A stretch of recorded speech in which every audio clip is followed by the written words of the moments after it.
Milaap, as you mentioned, is one of the prominent and probably the largest, free crowdfunding platform based out of India. I think technology has made, a lot of changes in our common behavior, whether it is buying, hailing a cab, or traveling as well. And we think that in a similar way, crowdfunding brings in the advantage of technology to make giving a part of everyday life. So, in terms of the number of cases, we would have worked with somewhere close to about 150,000 odd patients and their families over the last 10 years. And in many ways, we have become probably the most prominent platform for healthcare emergencies. And probably that's how 90% of the audience gets introduced to the idea of Milap, is to help somebody they know within their social circle.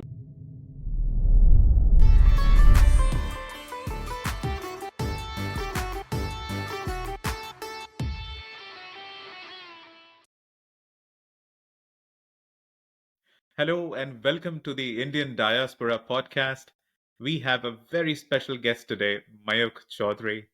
Mayukh is the co founder of Milaap, India and South Asia's largest free crowdfunding platform. They have been in existence for a long time and they have made an impact in the society at a greatest level. So, Mayukh, welcome to the Indian Diaspora Podcast. Thank you very much. Thanks a lot, Rahul, for this opportunity. We are glad to have you. So, for those who do not know what Milaap is, could you educate us about Milaap and its core mission? Sure. So Milaap, as you mentioned, is one of the prominent and probably the largest, free crowdfunding platform based out of India. And the core mission with which we have been building Milaap for over 14 years now is to connect people and make giving a part of everyday life. And if you look at it, like right when the time we started, somewhere around 2010 and 11, and over the last decade, I think technology has made a lot of changes in our common behavior, whether it is buying, hailing a cab, or traveling as well. And we think that in a similar way, crowdfunding brings in the advantage of technology to make giving a part of everyday life for the individuals out there who want to do good, but probably, may not have, just in the midst of busy life, giving is not always the easiest of things to do. And, that has been the core mission. With that, we have been driving Milap.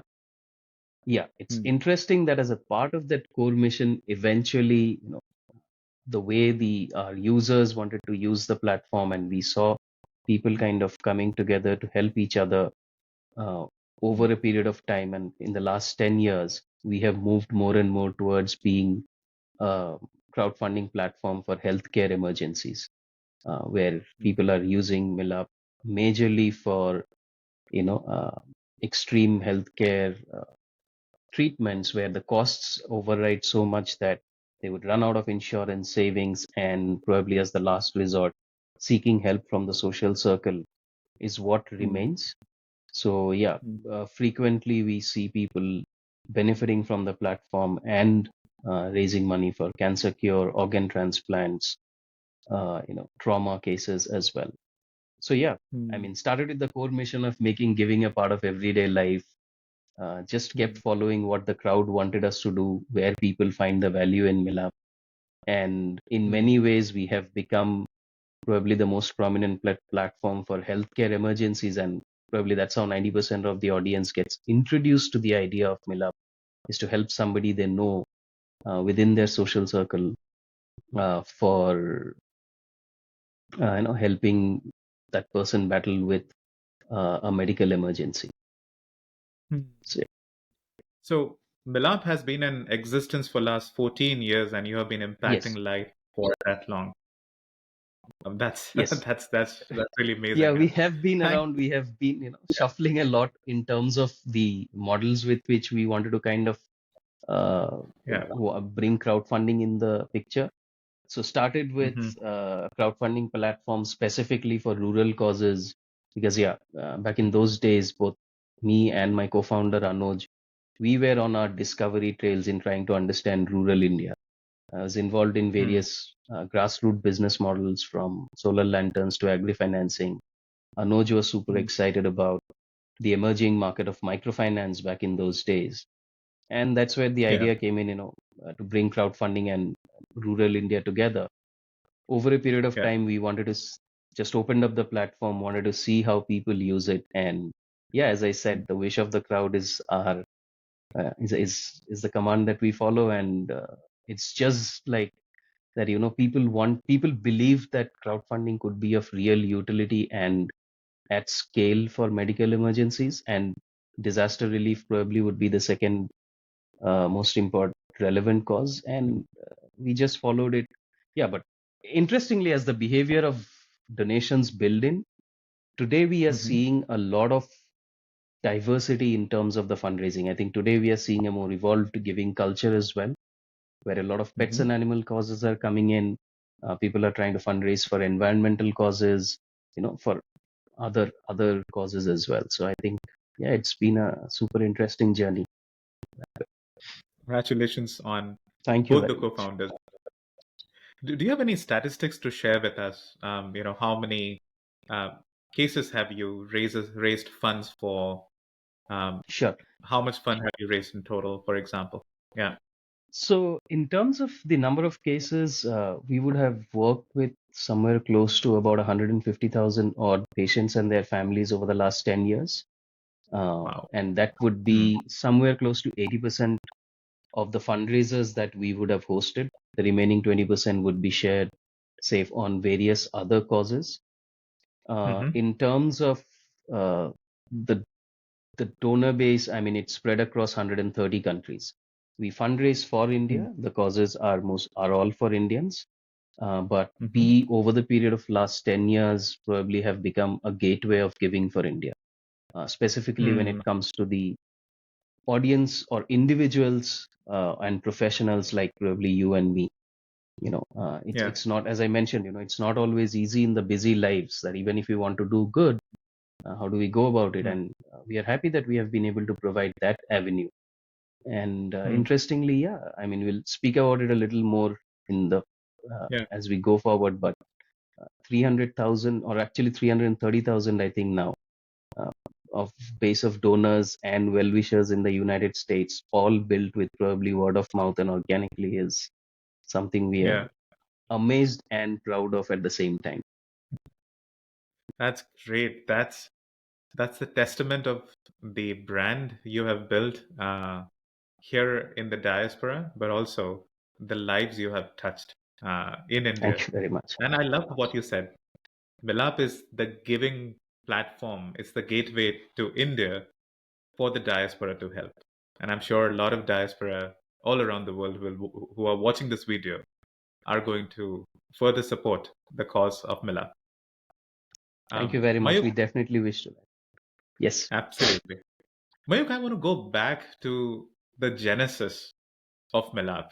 Uh, sure. 2010 is when you started Milaap, is that Yeah, correct? that's somewhere around when the idea kind of took shape and Yeah. we took our first steps.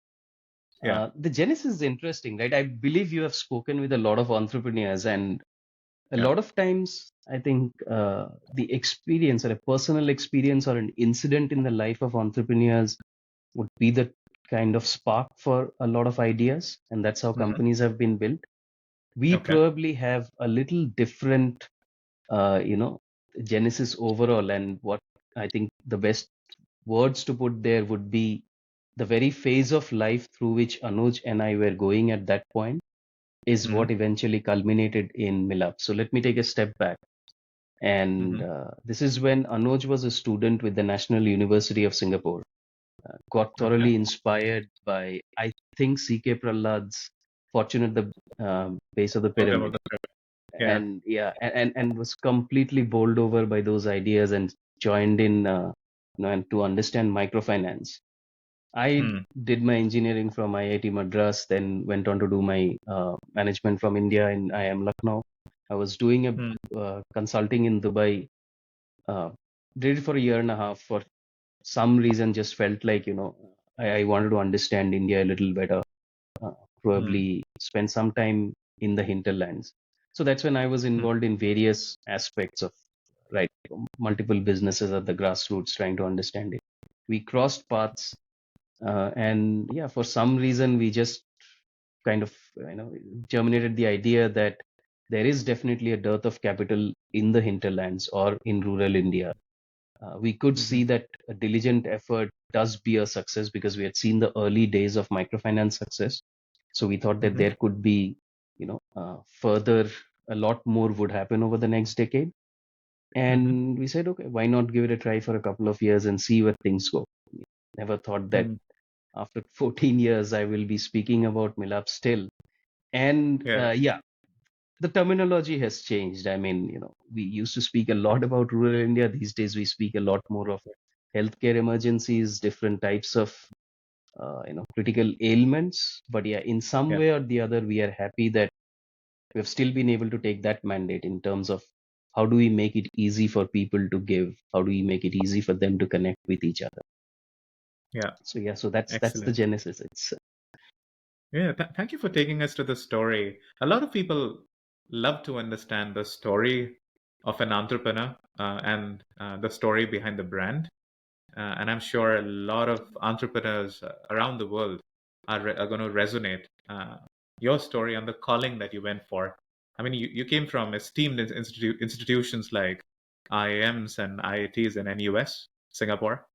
You could have taken a plush corporate job, but then instead you decided to focus your energies and your mind on serving others, right? And I think that's laudable. That's great. On I on think yeah, on your that's a lot commitment of kind to words, society. but yeah, for us it was also like probably the problem itself was so interesting that we just kept at it, Yeah. and we were discovering a lot of things. So there's been an exciting journey in that way, trying Hmm. to ask the question of how do we bring giving as a part of this entire consumer internet or consumer tech revolution, as you call it, which has taken over the world in the last decade. And yeah, Right. we definitely got very encouraging cues from the world all over. And I think the Yeah. most encouraging signal would have been GoFundMe itself in the United States. Absolutely. Got a lot of guidance from the leadership of GoFundMe. Extremely grateful to them for having generously shared some of their learnings. So yeah, we Okay. definitely did get an idea that whatever we are doing back in India is a part of a global movement, and we are not completely going off the charts as well. We are kind of Yeah. probably this is the right time to bring in such a solution. So that kind of instills the confidence for anyone building out platforms and businesses. Yeah. And Absolutely. happy the way things have turned out.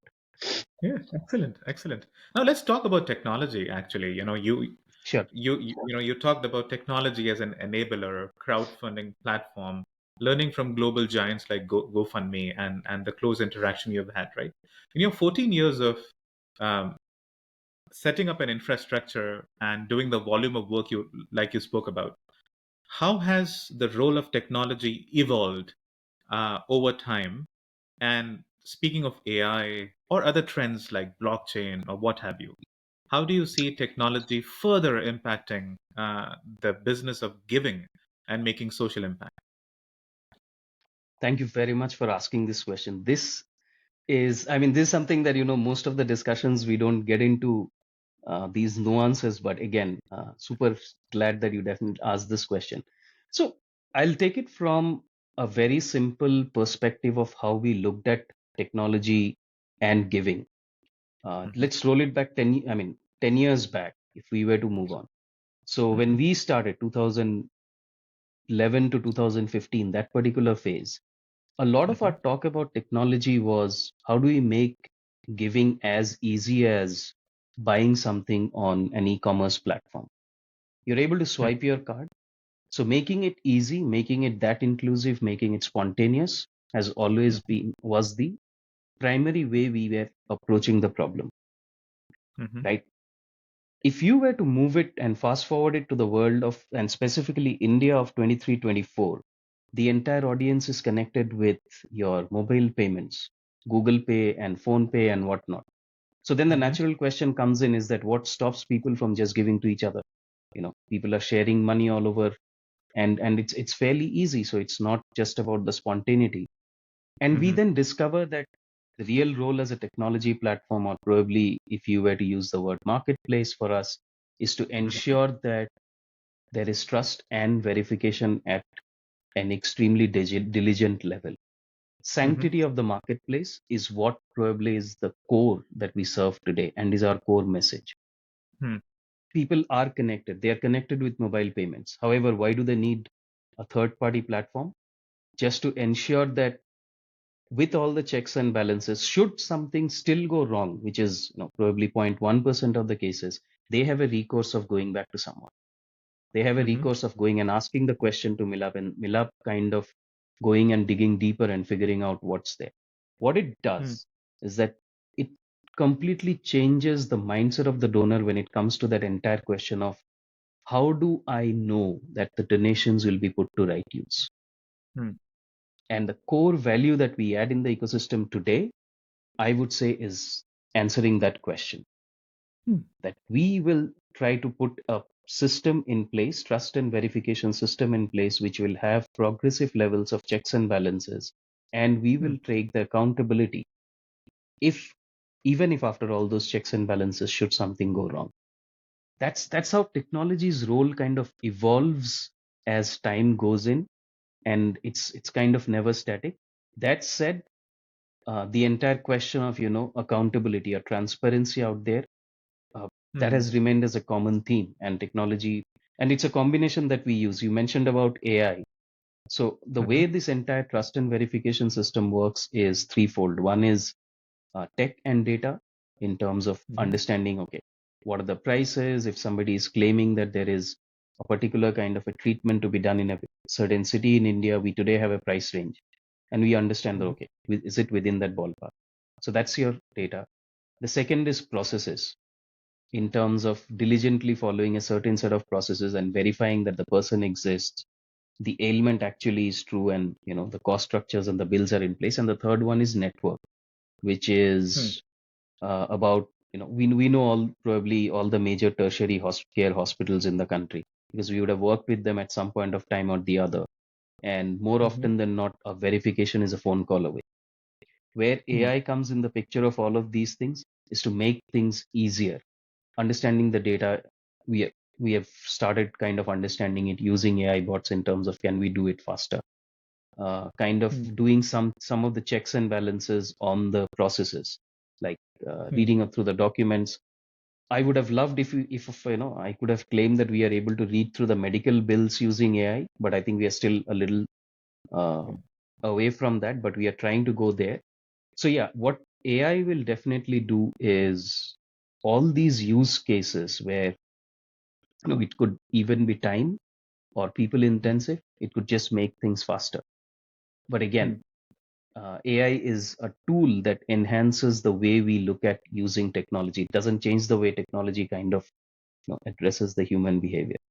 So yeah, and we love to, and I think technology is going to become even more integrated into giving, because as we are able to kind of build in the trust, build in the verifications, and of course the overall internet, mobile payments, that entire ecosystem evolving, it's fairly clear that a lot of people who want to give will eventually move into mobile payments, and we are seeing that progress. We are seeing a lot more donations from tier 2 cities in India as we go forward. So that's how we see technology kind of evolving and playing an increasing role in, I would say, expanding the scope of giving than what we have known today. I mean, otherwise, how do we connect with 130 people from 130 countries, right? Yeah, yeah. It's thank.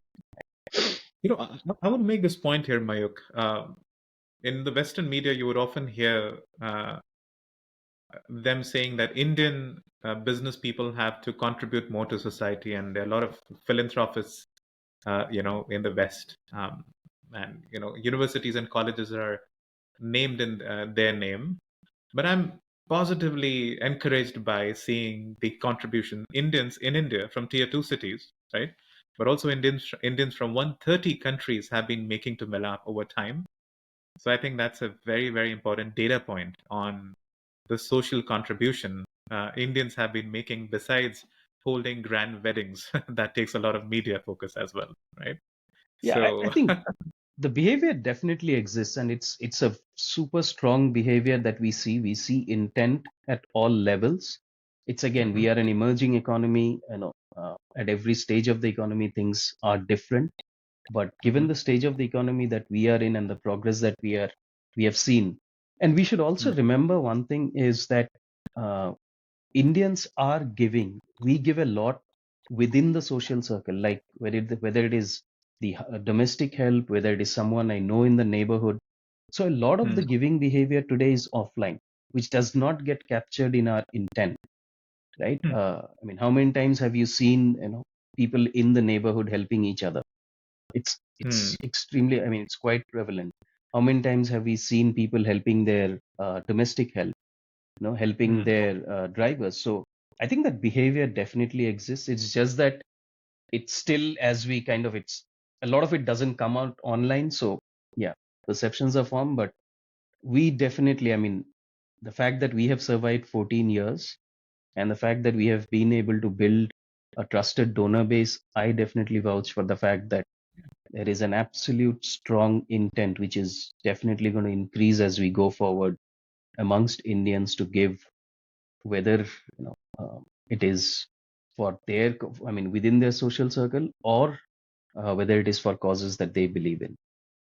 mm. Absolutely. Now, I want to take the discussions of technology that we just had, and I just want to take a use case and just make it more relatable, right? So imagine Sure, I'm here based in the US and I want to support a cause or a person through Milaap, yeah. sure, And the use case we're going to take is how are we going to ensure my funds are used the right way, yeah. perfect. So let's say That's sure. somebody is battling cancer, and they are not financially well to do and they want to raise funds, and I from the US, I pay 500 US dollars, right? Correct. Walk through me, how through technology would you would ensure that my $500 are put to the right use. Great. So I'll walk you through the use case right from the time, say, the fundraiser would have been set up, right? And assuming the fact, which is 90, I mean, which is like 60 to 70% of the cases today, is that you come to know about this from your social circle, like could be a friend of a friend, could be an alumni or someone. So when Mhm, the fundraiser is set up, at that point of time, we kind of, as soon as the fundraiser is set up, so we do not, stop people from fundraising in the name of or saying that, we need time to do checks and balances, because we do fundraise for emergency cases a lot of times. So we have to allow mhm, the fundraiser to start raising ASAP, like as soon as it is set up. So the mhm, person sets up the fundraiser, the funds starts, coming in as the donations start coming in. mhm, Now, we follow a method of progressive checks. The mhm, more a fundraiser starts raising, the more checks and balances will be put in place. The faster a fundraiser starts fundraising, because more often mhm, than not, those cases are the ones where probably the campaign organizer is going all out in the social network and requesting people to donate fast, because the money mhm, needs maybe in the next 48 hours for a surgery, right? So mhm, we have to be prompt as well. So in such mhm, scenarios, the first thing we will do is we verify, and our verification, you can say, rests on three pillars. We ask three particular questions. One, the person in whose name the fundraiser is being set up, who is mhm. supposedly the patient, is that a true person or not? You know. Okay. The second, does the person have the condition that is being claimed? So if it is a certain form of cancer, is that true? Mm, And the third is, the costs that are being mentioned, are they within a certain ballpark of what is being actually spent? Now, when I say ballpark, somewhere close to an 80% is good, because in these critical ailments, there is always a continuation of treatment, right? mm, There will always be money required. So if you do a transplant, probably equal amount of money will be required in the next 5 years for the medications and everything that's there. So even if, mm, so whatever is the remaining money will go towards the patient and the patient's family. Now, how do we do those checks and balances? The first one is when it comes to verifying a person, we follow the standard framework that all Indian financial institutions follow, which is mandated by the Reserve Bank as well. Uh, Mhm. the fairly thorough know your customer or KYC checks in terms of Documents. documents, all those things. In India, Aadhaar card is one of the major documents, trying to Okay. see address proof, the identity proof, the basic things. Mhm. The same kind of checks and balances, if you have opened an Indian bank account that the bank will do, probably will do those in terms of documents. Technology Mhm. makes it easier to do those verifications. So Mhm. today, a PAN card can be verified easily because you have integrations, or some of these identification documents can be verified faster Mhm. than it was a few years back. Mhm. Then comes the second question of look, understanding the ailment. Does the person have the ailment? And that's where uh, years of working on these ailments kind of help, because when most of the people submit a bill or something like that, or say an estimate letter submitted from the hospitals, so we kind of can Mhm. gauge, whether it's in the right ballpark or not. And then Mhm. comes the step of calling up the hospital. And more often than Mhm. not, hospitals are cooperative towards it, because end of the day, it is one of their patients who is going to benefit. uh, Okay. the flip side being, the patient may not have gone through the ailment, and probably because of crowdfunding, the patient is going to go through the treatment. So that's where the Mhm. entire thing comes in. Then comes the third piece, which is a rigorous check at the time of withdrawing the money. So we Okay. believe in the principle that until the money is withdrawn, if we are Mhm. able to figure out that there is something which is not doesn't look right, um, there have been instances where we have raised the entire money and suddenly the patient's family says, you know what, we are not going to go ahead with the treatment. What do we do? In such scenarios, what we have done is just gone ahead and refunded to the donors by saying, look, Mhm. you know the reason for which you gave the money, the person as well, the beneficiary as well as the cause, both cannot be Mhm. satisfied, and therefore it is only fair that we refund the money to the donors. If we are able to Mhm. figure out a very similar case like a child pediatric cancer case, and if you find a Mhm. similar child, we might go back to the donors and say, hey, you know what, unfortunately the previous child cannot be treated. And to be very honest, it's one of the unfortunate things of working in this entire segment, with this entire segment of patients, that we do see a lot of deaths. Mhm. Money is not always the fact. I wish it was only money at times, but it's not always the reason that stands between life and death. So we have raised money, and the patient passed away. The family didn't want to do the treatment. So at that point of time, we kind of tend to follow a bunch of things that can we find a very similar fundraiser. If yes, go back to the donors and request them, can we transfer the funds here? If somebody wants a refund, a lot of people say, no, I specifically donated to this person because he or she was within my social circle.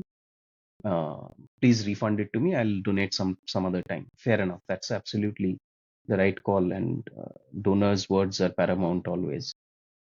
Yeah. Otherwise, if you're not able to find anything, we'll just go and do a refund. Now, Mhm. on top of it, it kind of is covering, like, say, a majority of the fundraisers. Now, any verification system, in reality, when we are running it, there will be those one-off scenarios where something slips out. At that Mhm. point of time, we have a full legal recourse in place.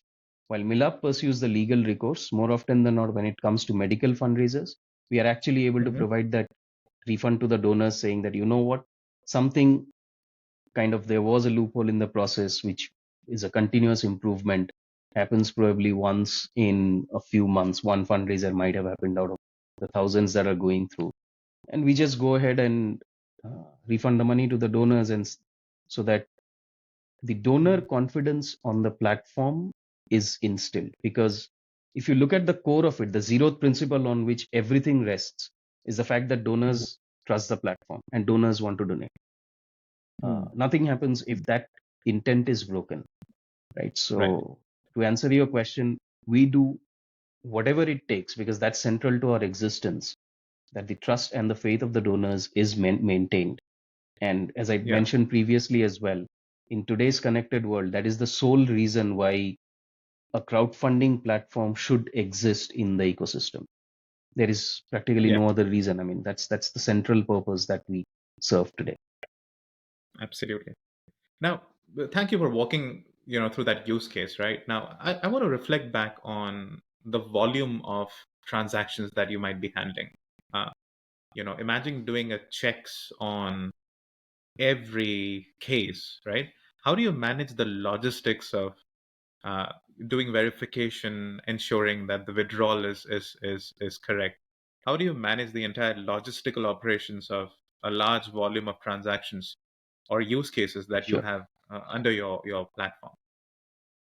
Great. Great question. So, as I mentioned, in terms of that's where it's important for us to kind of build the systems around progressive, kind of checks and balances. So, a campaign that goes viral gets a lot more attention than a campaign. I mean, than a campaign that unfortunately may not have raised anything, right? Right. The and the other principle which helps us in managing this entire logistics of it is doing the actual checks and balances at the time of withdrawal when the money is leaving the platform, Okay. not trying to do it right up front, because then we are trying to put a pressure on the system in terms of trying to do it, then only the fundraising happens. So yeah, these two Hmm. principles are the cornerstone in terms of how we look at building the Hmm. entire system of checks and balances. And Hmm. when we apply these principles right from the start, you'll see that what happens is that it's no longer that huge number of fundraisers which require a full attention at the same scale. A lot of the Hmm. fundraisers will not raise anything. You know, for example, we do have a lot of frivolous fundraisers being set up, which just don't make. I mean, it will be true for any crowdfunding platform. People are just setting it up for testing the platform, just setting it up Yeah. for giving it a try. I had a business loss, I want to fundraise, and random things coming in. So these days, those things get sieved out upfront. These days, as AI comes in, we are able to kind of identify some of Interesting. these, not yet fully Yeah. there in terms of automation. It's a semi-automated Yeah. system. So we kind of take those out early enough. Then there will Hmm. be a set of fundraisers which would have received 10 to 20 donations. All Hmm. we need to do at that point of time is do the basic checks and balances so that it's not like a money laundering kind of thing. At least Hmm. it's the legit bank account and a legit person who is receiving it, and let that Hmm. person receive the 10 donations, which totally might amount to even like $100, $200, right? Hmm. Then comes the set of fundraisers which might raise, say, somewhere above $1,000. Now, Hmm. here the systems start kicking in here in terms of verifying the ailment. We may not go into a very detailed verification of the bill, because when somebody has cancer, $1,000 is Hmm. definitely something that they will spend in any hospital otherwise. So Hmm. it doesn't matter what, I mean, sometimes if the claims are way too atrocious, then definitely we get to that. But if, say, the claim was that I wanted to raise $10,000 and have raised $1,000, then probably we don't usually kind of stop the fundraisers from withdrawing, because we know that so long as the bills are genuine and the person exists, and again, Hmm. because of the network, it's an easy phone call for us. Yeah. So one phone call, we are able to verify that yes, the patient is there. We just go ahead Hmm. and do the transfers. Yeah. Then, say, something goes to the level of $5,000 and above, basic checks and Hmm. balances on the bills start happening. $10,000 plus, the checks on the Hmm. bills will go more thorough.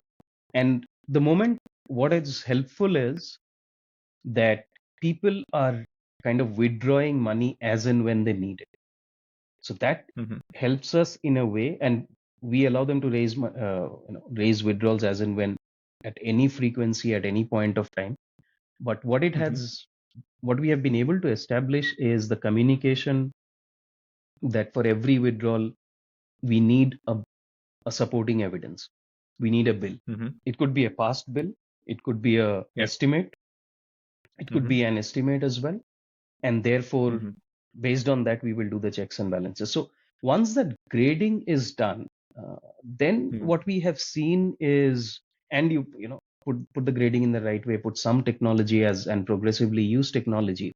It's no longer as overwhelming as it sounds in terms of checking all the fundraisers. It's Yeah. just saying, where do I put my maximum attention, Yeah. is where the chances of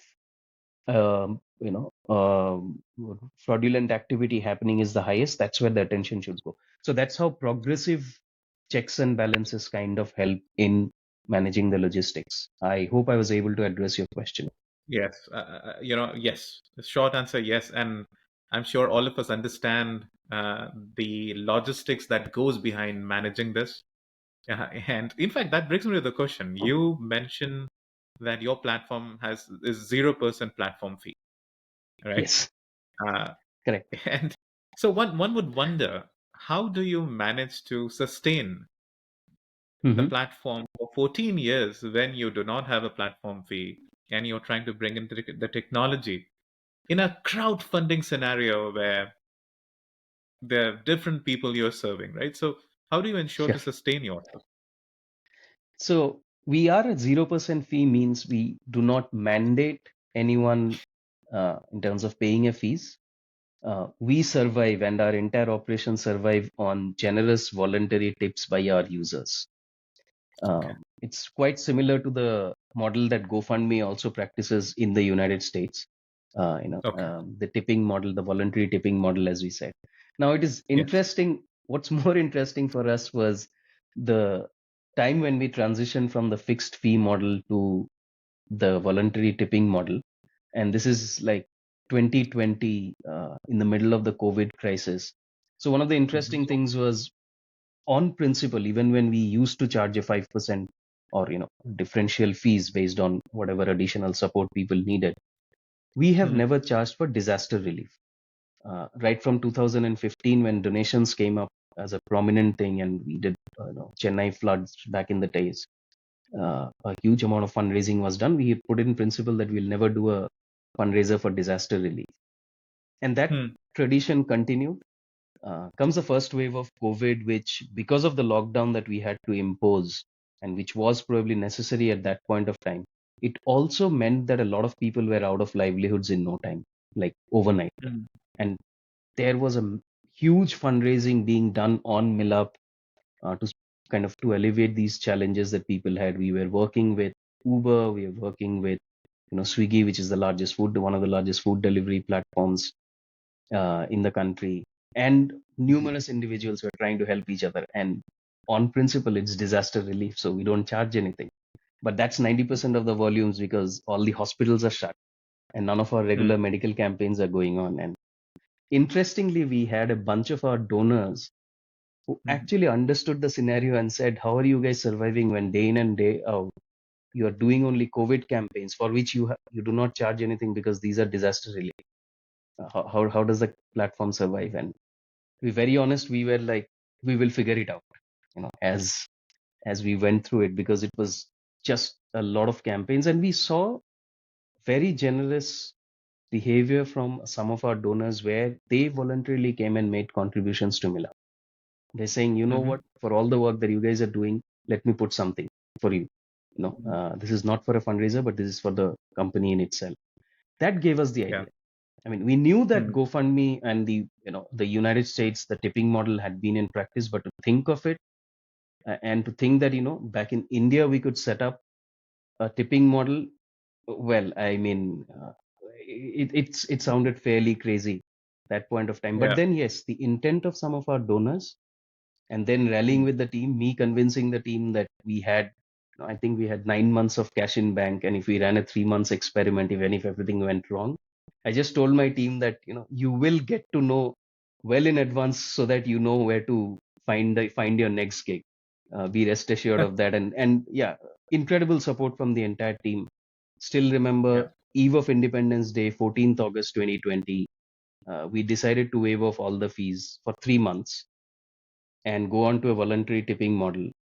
Um, Extremely grateful to every donor out there that 3 months experiment today is running well into 4 years, and we will not get out of it. Today, we Excellent. believe that the tipping actually that we receive is an Hmm. assurance that we are actually adding value to the ecosystem, whether to the users, whether to the people who are fundraising. And the day the tips stop is an indication Yeah. that we do not serve any value and we should shut shop. We're fairly clear that we'll take that uh, you know, approach, because that keeps us aligned, I think. And we are thankful that we took that step, because Absolutely. uh, Yeah, it's so that's a story of tipping where we moved from being a fee-driven platform towards just saying, Yeah. let's find out what value people assign to us, and we will play within that value, Hmm. whatever. And that's probably the best way for us to know that we are relevant and we are playing a role in the overall ecosystem that Yeah. people think has a need for. Yeah. That's a great case study for any service model out there. Not only giving, but others as well. It's a great social validation on the value you're adding in the society. So, Mayukh and team, congratulations on Thank you very winning much. the hearts of our people, Indians, global Indians, all of us. Now let's move to the topic of the diaspora, Mayukh. Sure. So you're here in the United States. You're on a field tour. How's it been traveling in the U.S. and meeting all the people from the diaspora? What are you sensing? What are your discoveries among meeting the diaspora here in USA? Yeah, I think it has been the same for the last 10 years. I've made a trip almost every year. Yeah. And every time I come here and I go back with 10x more energy because there is so much more to do. We have always received extreme encouragement from people here. There is Mhm. an urge to connect back home.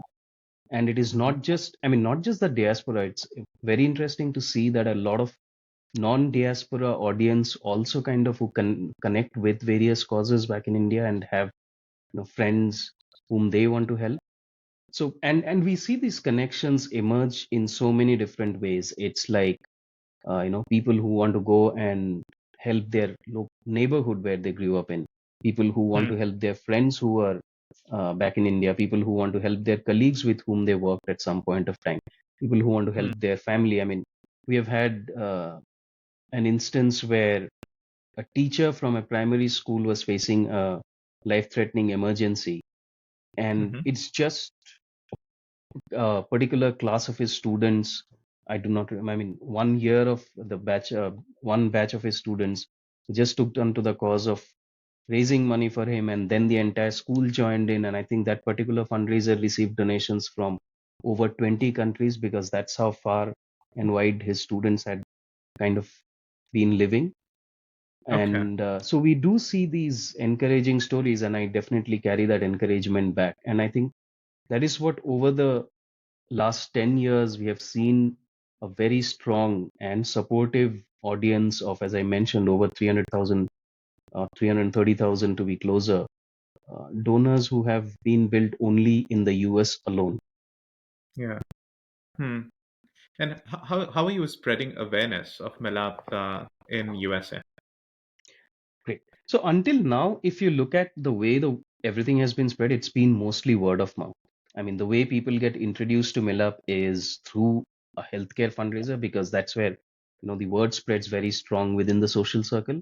And then once they kind of are happy about the way we provide the updates or the way we try to do the verifications, they stick to the platform. So we have almost 30% of the people who would have done a repeat donation on the platform. Now, what Hmm. we are doing today, and thanks to all the you know advancements of technology, is to make it even more seamless for the audience here. So, as Hmm. I mentioned, donating by swiping a card has always been a part of the thesis, and we have been working on that. That is what has been the regular way of donating for the audience. Today, what we Mhm. have is or are different ways by which people can donate as seamlessly as swiping a card. A lot of donors we have understood have donor advised funds. So we have done an integration so that people can donate from their donor advised funds in a single click or in a very easy way, whether it is to a fundraiser, specific fundraiser, or whether it is to a specific cause that Milap is supporting. Then another big avenue of fundraising is where companies match the donations of their employees. And Mhm. today, again, we have made it easy with almost a single click where at the time of making a donation, somebody can just mention the name of their company. And at the Hmm. back end, we will try to do that outreach with the company and try to see if the company would also like to double that contribution. Hmm. Before we did that, we have built the entire infrastructure where Milap has been always a normal company. We're an LLC in the US, but we also have got our 501(c)(3) established in the US, which Okay. is which has been in presence for the last 15 years, and uh, we brought it kind of under the umbrella of Milaap, thanks to some great people who believed in the cause and wanted to bring it under the fold of Milaap. So we have 501(c)(3) not-for-profit, which can also issue tax rebates to donors out here in the US. So what we are now trying to do is take the word of mouth to the next level, in a Mhm. twofold way. Number one, finding out more avenues to make donation even more seamless. Whether it's a card, Okay. whether it's a donor advised fund, whether it is trying to getting a matching donation from the companies, because I think the depth of the donation market in US is really, is really massive, far deeper than Mhm. what it is in India, and we want to kind of make it easier at multiple levels.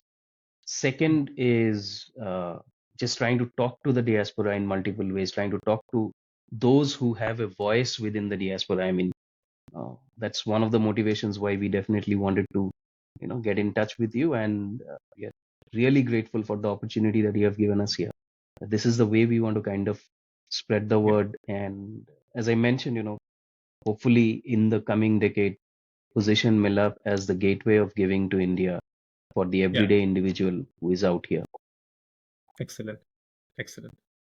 Great. USA has the largest number of Indian Americans or Indian diaspora at 5.4 Yeah, million people.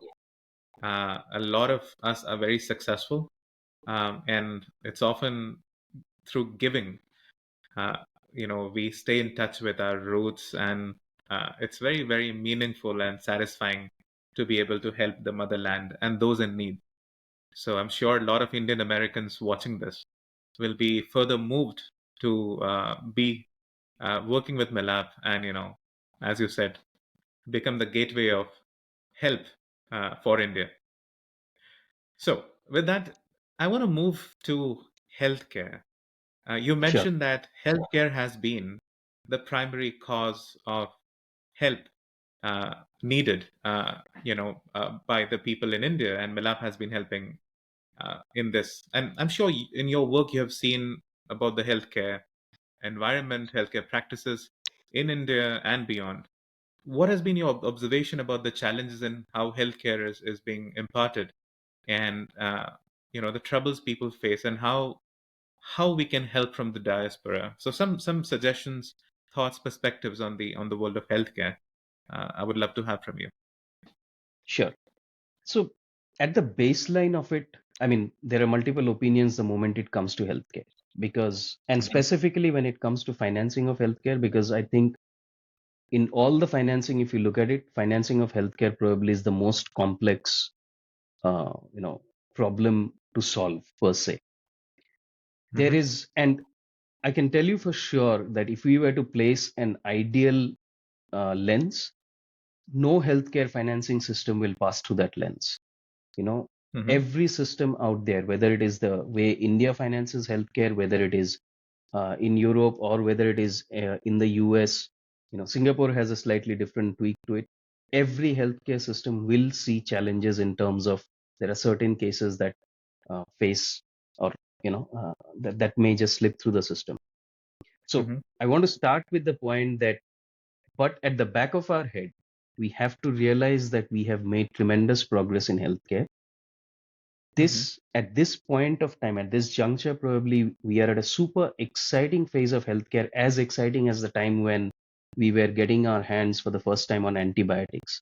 Because what we Mhm. have today is the entire coming of gene therapies and cell therapies, and thankfully, because we understand diseases at the genetic level, so we are knocking on the Mhm. doors of treating diseases that we were not able to kind of even think of treating a few years back. We probably will get cure of a few forms of cancers, liquid cancers, maybe. Probably rheumatoid arthritis might be, one of the other ones that we might take strides on. There are talks around Alzheimer's. Yeah, I mean, again, opinions on either side. But what's happening is that we are completely at a inflection point of innovation when it comes to drugs. mRNA vaccines being another one. The pace at which we are innovating is crazy. So that's the Mm. first hopeful thing, and that's why we are excited about this entire journey of healthcare. Look at the diagnostics, the way we have made progress in the last 30, 40 years. Crazy progress. Mm. The flip side of it, where exactly the strains are coming in today, is that as innovation all proceeds, the cost Mm. of delivery is also going up. Okay. Today, companies are coming up with therapies that may not apply to a million, audience. It might apply only to 100,000 people because you're getting Mm. more specific. You're getting at the genetics level, and what it inherently does is that it's inherently increasing the cost burden per patient. So a Mm. burning question of healthcare across the world, and Mm. it's not just India. Everybody who is involved in healthcare will be asking the question: is how do we now provide the therapies that are coming in, the innovation that is coming in, to everyone who deserves it without Mm. bankrupting the system? Mm. And that's going to be Mhm. an extremely interesting problem to solve. Now, what we have Mm. been able to do through Milaap, and again, as I mentioned, there will never be a single solution that fits everyone. There'll be multiple solutions coming in, there'll be innovations coming in. For example, in Milaap, we were able to address a certain specific aspect of it, where tertiary healthcare, some of the cases we figured out that crowdfunding could be a way to solve for the affordability gap, specifically when it came to a particular surgery, bone marrow transplants, liver transplants, or even say cancer medications as well, right? Mhm. So, and how the diaspora can help, I think, every donation that is done on Mila is eventually helping someone else, is helping probably save a life. And I cannot measure the value of that. We are just conduits. We are just a medium for doing that. Probably people are doing good. So yeah, I mean, if we just continue to take care of our friends, family, and the social circle that we know of, and trying to, stand by them during an medical emergency, I think all of us are doing a great job. It's fantastic and extremely encouraging. So yeah, I think we should just continue doing that itself. We don't need to kind of, a lot of times we tend to not do a lot of things because it feels like it's overwhelming.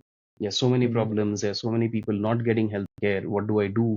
What will my $50 make a difference?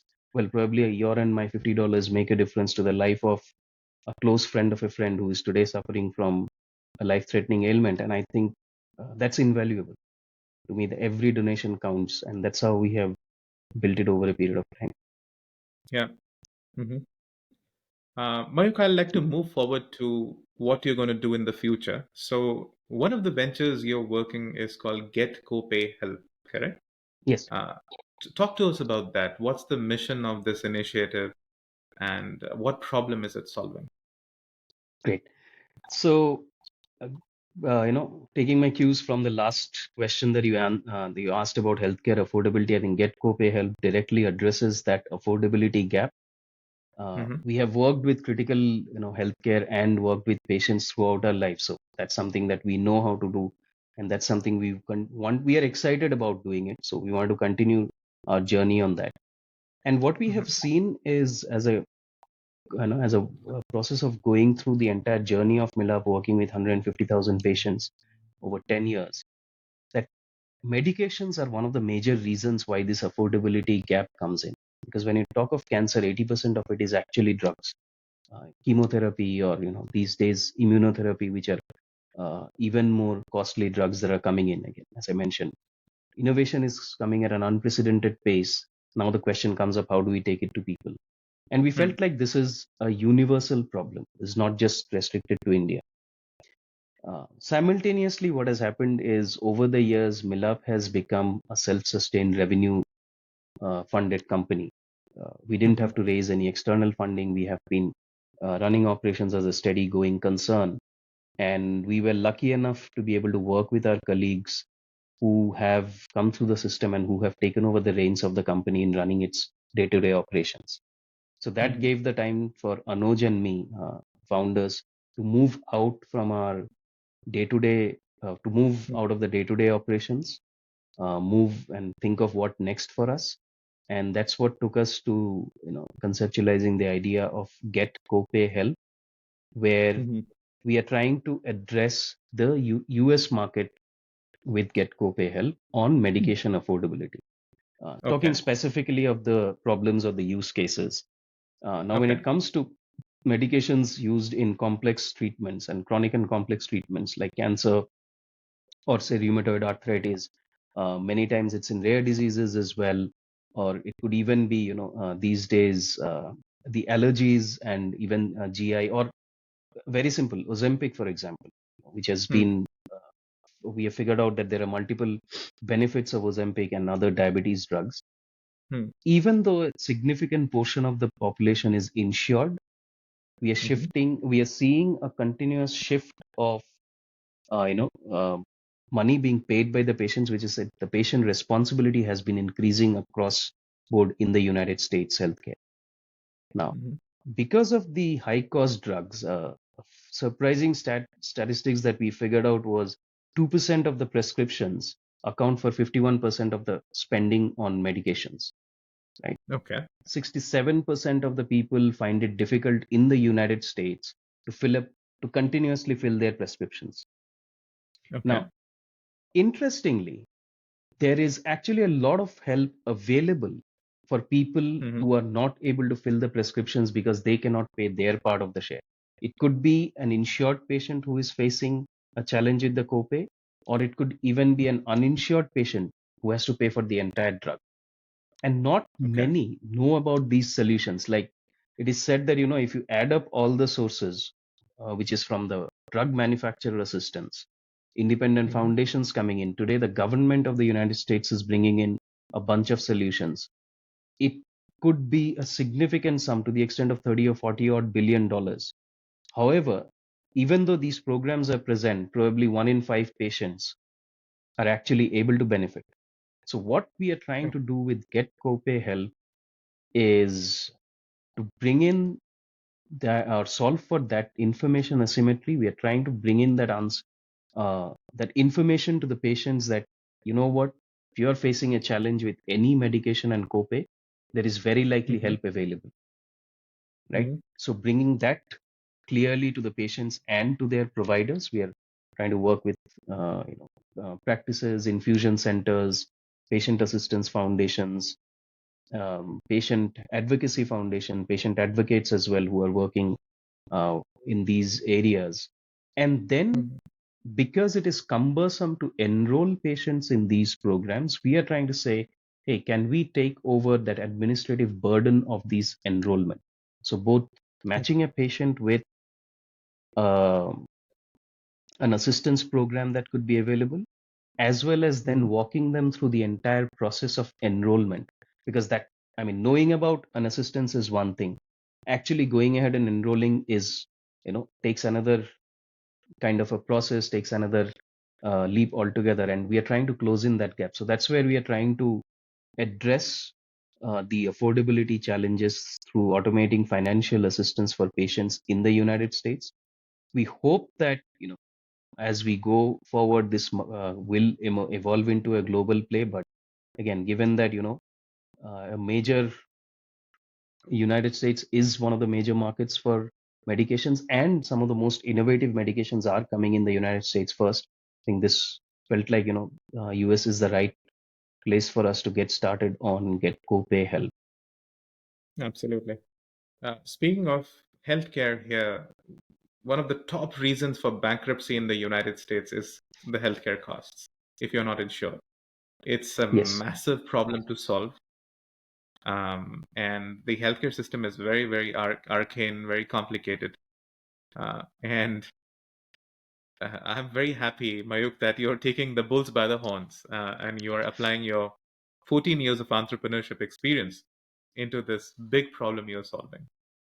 So think Thank you big very like much. Elon Musk and Jeff Bezos. Yes, I mean, those are love it. really, really kind and generous words. But yeah, I think it's Yeah. it's a really exciting phase of a problem, which kind of excites both Anuj and me equally. Is this central question? innovations are happening. We are going to be able to treat a lot of the ailments that we cannot treat today. And we are very Yeah. confident of that, very optimistic of the Excellent. future of that. We have seen enough deaths in the last Yeah. 10 years with across ages for cancer and everything. And to be very honest, every therapy of cancer that comes in the market, it's just Mhm. a sense of internal happiness Mm. that probably one more person can be saved. We can extend the life of one more person. And uh, nothing like it when you have, you know, that kind of an innovation coming in. But it also brings in an equally important challenge is how do you finance all of these? How do you not bankrupt the system? How do you bring those therapies to the people? And even if we can Yeah. play a 0.1% role in that, I'll be super happy about whatever we are doing. And yeah, we'll continue to do it for a long, long time. Absolutely. May the force be with you. Thank you. So, Mike, to close on this, you have been an entrepreneur for 14 years. I'm sure there's a lot of things you have learned. There are a lot of stories you have. What are some of the anecdotes you would like to share with all of us that we could use in our life, we could be inspired by, all through your entrepreneurial journey? Uh, Great. This is probably the most difficult of all the questions that you have asked because it's difficult to pick just one incident, but a few of those. One is definitely, we have seen a lot of unfortunate and untimely deaths as we have gone through the phase of Milaap. Hmm. Hasn't been always easy for me or even for the team. But yeah, we have plowed through it. So definitely one of the biggest learnings that probably Milaap gave us was uh, that very gratitude for life. I'm happy that I could live this long because I've seen enough number of children who could not live beyond 5. So I think that's one of the central learnings. Now, in terms of anecdotes, I would like to share one particular story, and I think I've spoken so much about medical. Let me just move a little bit away because we do other causes as well. And this is related to a fundraiser that we did in, I think, 2020 or 21 for a veteran in India who was with the forces, and we did a fundraiser for the family.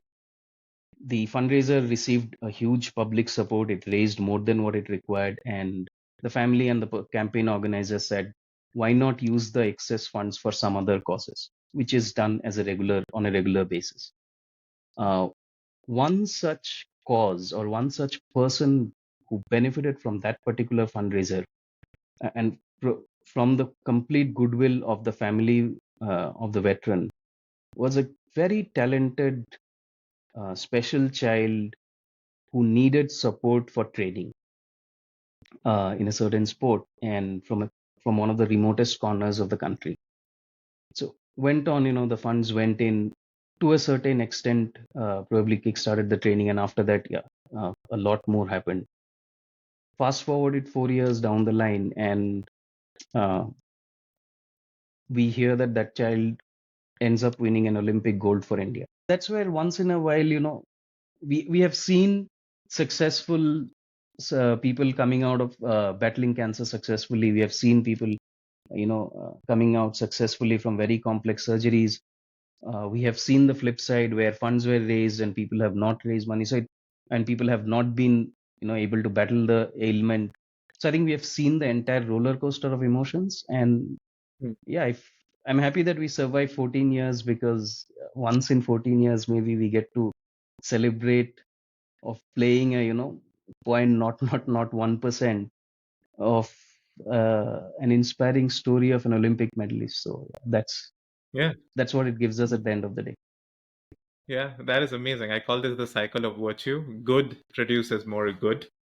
And So Milap is at the center of that wheel of cycle of thank virtue. you very much. Yeah. So Mayuk, to close this podcast, we have viewers from all around the world. Um, to the Indian diaspora, what's the final message you would want to give? Thank you very much. I think the role of the Indian diaspora needs to be highlighted a lot more in terms of what you all have done. Um, I mean, I think today, whatever the global kind of recognition that India has as a country rests on the shoulders of giants and who are from the diaspora. And I think we do see the generosity on a day-to-day basis that this community has, the connect that people have with anything to do back home. As I mentioned, be it their friends, be it the school, be it the uh, smallest of communities, or be it the bigger causes that impact the country. So yeah, I mean, we are grateful that you have been the brand ambassadors. We are grateful that you have put your hard work over the years and built something diligently over the decades. And it's an honor to work with everyone who wants to do whatever they would like to do back home, however small or big that is. And thank you for giving Milaap the opportunity once in a while. And we would love to uh, be able to serve and kind of allow more people to do something out there. So I think, yeah, it's just a lot of gratitude, a lot of thank yous. I think we really you all of you have put the entire country on a pedestal that we couldn't have thought a few decades back. So every individual out there should be extremely proud of what you all in the diaspora have collectively achieved. With that note, Mayukh, thank you so much for joining us today and sharing your journey of giving. Sharing is caring, and you are the epitome of that. Thank you so much. Thank you, everybody. Thank you very much. Thank you Yeah. for joining us. Thank you very much. Thanks a lot for the opportunity again. Take care.